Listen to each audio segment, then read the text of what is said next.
give aspiring creators in Australia looking to break into the industry?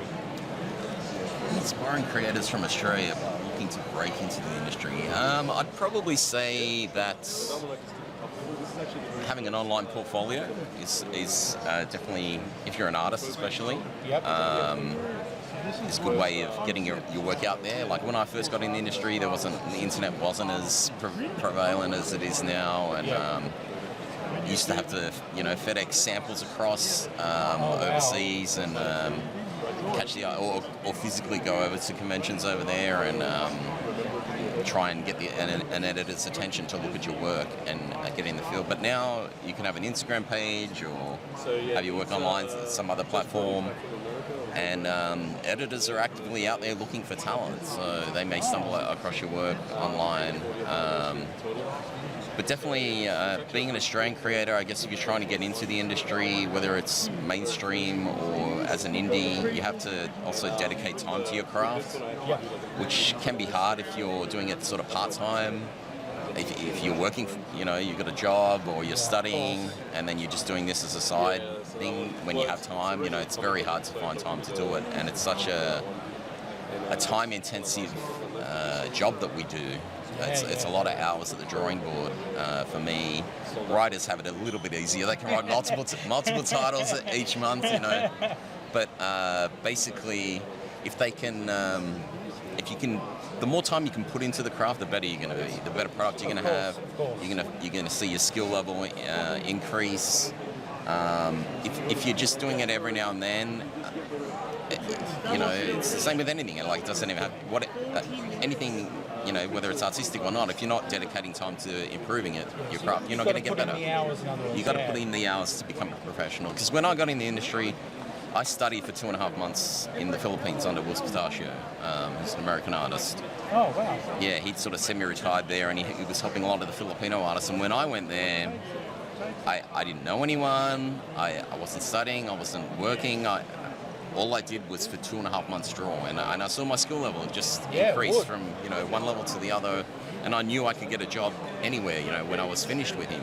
And that's not me being cocky. That was just the confidence he built in me from the hours that I put in into improving my craft, and I now saw my craft improve. So you definitely got to put the hours in, and then have a platform where you can show the world. Which is a good thing now. It's good. It's definitely shrunk the world, and it's made it smaller now. People, you don't have to spend thousands and thousands of dollars. It does help if you can go overseas and do a bit of physical FaceTime, but you can easily get feedback from other artists online and your peers as well. Like people who are also trying to get in, they'll offer advice as well and make comments on your artwork too. So that always helps. Awesome. Great answer. Thank you. Okay. What was the most valuable lesson you've learned about storytelling through your art? So storytelling is the most important part of our job. Whether you're the cover artist, interior artist, pencil inker, colorist, the writer, everything is about the story. So one of the most important things I learned is that every page, there should be a focus, like one focus in the story. Every panel, there should be a focus in every panel. And all the panels should be working towards giving the focus of the page. Yep. So you don't want to have like multiple things, leading the viewer's eye off the page, or if something's important's happening over here, there, you don't want them pointing over in that direction, things like that. Of course. Keep it simple, have one, everything focusing on that one focal point, whatever's the most important thing that you need to say in that panel, and the next panel, and then all those other panels need to work together to highlight the most important panel on the page. Yep. And so, that's one of that's a good kind of tool that you can use. Another one was, I'm trying to remember the name of the book. It's just gone out of my head, but it's a filmmaking book basically. It's just, I've lost it. It's right on your tip of your tongue, isn't it? Yeah, and we were just discussing this in New York actually with my mentor. He was actually over there. But is it the 7 C's of cinematography or something like that, along those lines? But basically, it's good for framing panels and what works on screen, or there's a lot of correlation between what works in film shots and what works in comics. So that's a good book. And Wallywood's, I think it's at 22 panels that always work. You'll see something like that, 22 or 23 panels. But basically, he's done a rough drawing of each panel that will always work in a comic. So if you're stuck, That's cool. you can do a little search in Google, and that'll pull up that Wallywood, and you can find a nice panel that'll work on your page. That's pretty cool. There you go. Cool, thanks for that. Okay, how does digital distribution impact the way you create and market your comics and art? So I mainly work for the mainstream companies, the big US mainstream companies. But when I was working on Injustice, DC had just switched to releasing digital comics. Okay. And we actually had to draw. So we would have a whole page that's 11 by 17. But the iPad was more half of the 11 by 17, so it was. Of course. Do you know what I mean? So it was like a 5.5, 11 by 17. Yeah, so it'd be 8.5 by 11 roughly, I think was the dimensions. And so we would be drawing a page, so that the comic would be printed digitally, and then every 2 or 4 issues they would collect into an actual comic. Yep. And release that.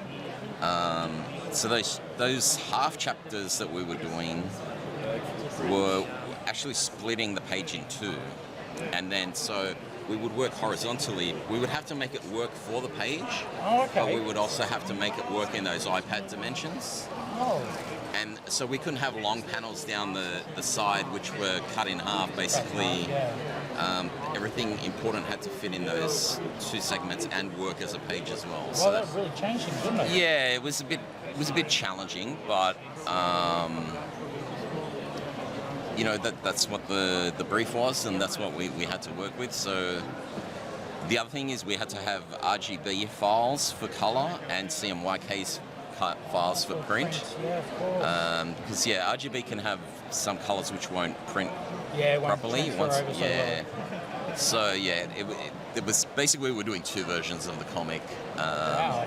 which was it wasn't like a great difference between them, but there were some tweaks that we had to do to make it fit in the different formats. It's the same as like when you got web pages, different browsers, and you got to make everyone sort of handles things slightly differently. So you got to approach it with a general sort of sense of design and make sure that it works on all platforms. So Totally same thing with the that. digital and the analog. Yeah, well, there we go. So I'm talking your language now. Talking my language now. Yeah, so definitely with that, and I guess it's also it's a different sort of royalties that we get with digital as well. So that the industry's had to shift and work out how to make digital sales while trying to grow them, and then how that translates with the printed comic as well, and reimbursing the creators for the royalties and things. Spotify, wouldn't it, where it's like how many times it's viewed? Or and in the music industry, there's a lot of artists who complain that they're getting pennies on billions of streams, kind of thing, and it's as creators we want something that's fair, and obviously, but it's also a slightly different market to physical comics. Yep. So the business has to be able to pay that amount as well. Do you know what I mean? Of course.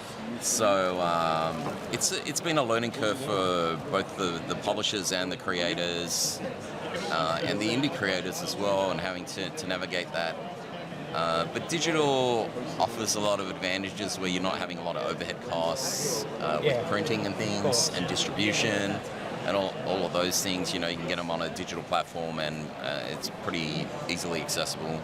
I do like reading comics on digital as well. You can zoom in, and the eyesight's starting to go as we get a little bit older, but I totally understand. got the old man goggles.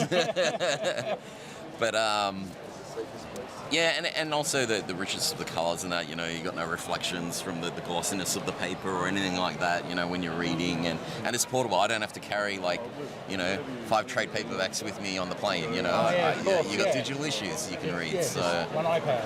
Yeah, there's advantages and disadvantages, but yeah, there's been some slight changes that we've had to make in how we create and how we approach it. To need to change the way you lay out the page, Yeah, that was a bit tricky, but yeah, we made it work, and the fans were happy, so it sold pretty well actually, that comic Injustice, so yeah. Cool, man. Okay. Well, thank you very much. No, thank you. This is Siz from ComX, and I'm talking to David Yardin, and he answered our 3 questions.